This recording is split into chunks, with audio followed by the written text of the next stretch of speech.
Shalom and welcome to 2 Minutes of Torah. This year is entitled Rav Goren, Medina Israel and Zahal Part 4.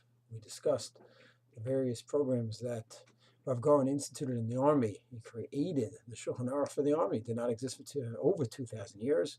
And the question is, how is the army going to deal with Kashruth, Shabbat, burial, identifying bodies, agunot? These are all areas that were uncharted territory for a Jewish army. Rav Goren created them, all of these categories for the halachic and clarified the halachic ramifications.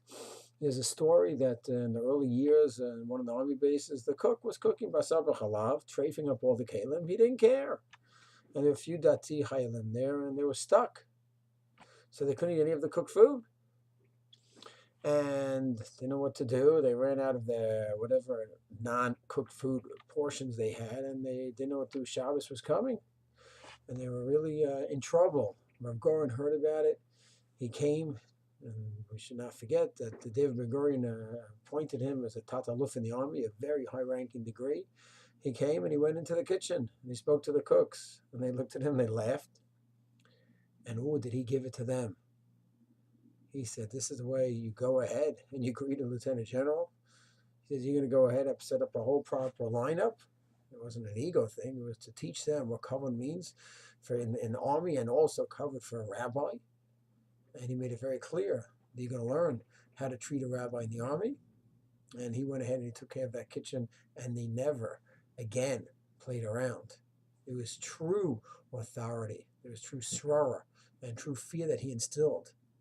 And this is Mamash creating yesh me'ayin in the army, whereas he went from place to place to make sure that there were clear rules and they were being enforced, and when they weren't, he made sure.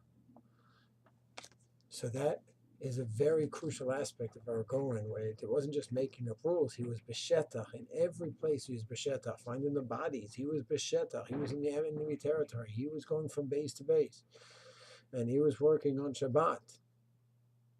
And just as he was so strict about Shabbat, and he was so careful to make sure there was Shabbat in every unit, he did not want some place with Shomer Shabbat, Shomer Shabbat Chayalim, and other places Chilonim. No, across the board. And of course, he had the guts to say when Shabbos had to be violated. A classic example, during war, there were bodies all over the place by the war of attrition, by the Suez, by the canal. And they paskin on Shabbat, you can collect the bodies. Why? It's not because nefesh. You said the Chayalim are going to be passing by that area. When they see all the dead soldiers, or they're just going to have despair.